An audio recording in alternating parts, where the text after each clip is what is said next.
Halfway up the Colne on the north side is Alresford Creek. I filmed the entrance at low tide on my way to Wivenhoe. With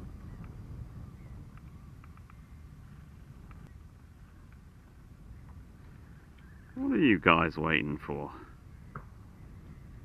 birds waiting for the incoming stream to bring them some fish. It's hard to believe that twice a day the tide fills this massive void.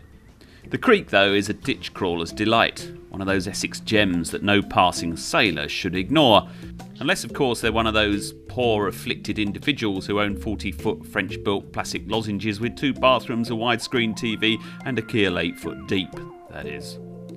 Google Earth really allows you to see how the coast of the UK is in transition. Today the creek is only half the size it was 400 or more years ago. The shape of the creek has been transformed by the sea walls. There was a sand wharf on the north bank, and at the end, a tidal mill. The creek used to have 2 crossings. The first one you see is the remains of the railway line between Wivenhoe and Brightlingsea. It was a rotating railway bridge that could open to allow barges to get to the sand wharf. From the water you can see some of the massive pillars that once supported the railway bed.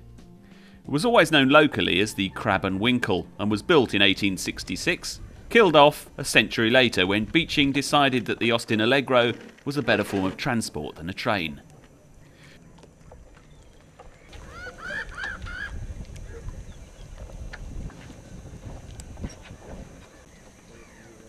Up against the old wharf is a traditional fishing smack. It's owned by a local farmer, which might account for his decision to put a tractor cab on it. Beauty is indeed in the eye of the beholder. The second crossing is a ford that used to carry the toll road between Wivenhoe and Brightlingsea. At one time a man was employed to sweep it every low tide. Now it's buried under mud. Have another go, but come down the other side then, I reckon that's the way. Just do us a favour. But on YouTube you can see the local four-wheel drive club attempting to remake the crossing.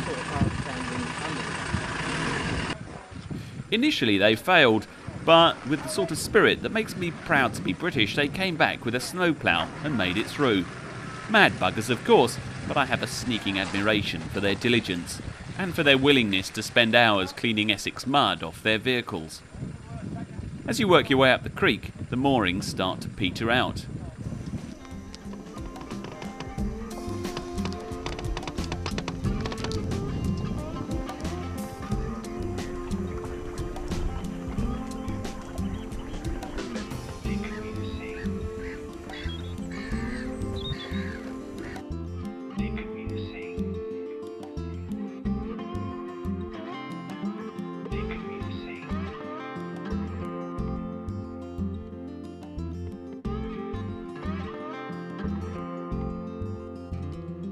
As you work your way up the creek, the moorings start to peter out.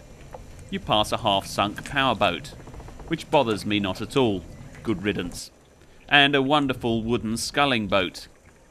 Well, that was once a great shape, look at that. Wow. No idea what it is. It's slowly dying, which seems such a pity. How hypocritical is that?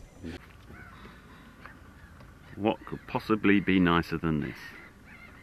March day, sun shining, going up a creek, with the tide underneath you and the wind behind you.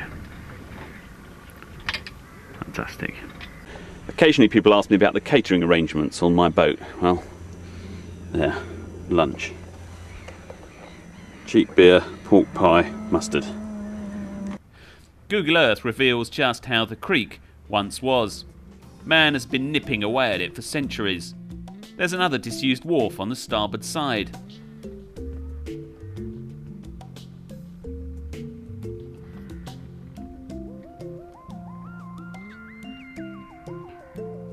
There is the land that is protected from the sea.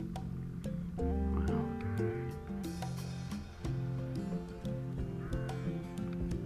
That's amazing.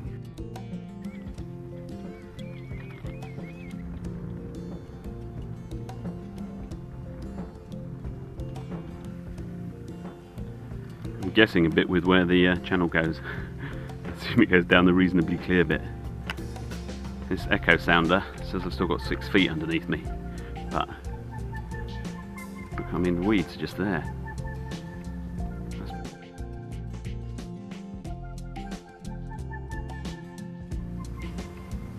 be really steep-sided if it is here. Wow, look at that.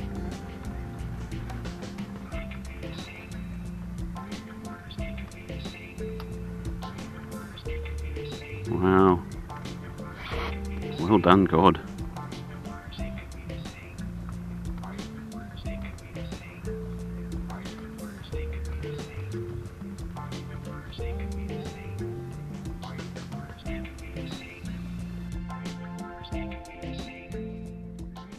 The tidal mill looks to be in pretty good shape.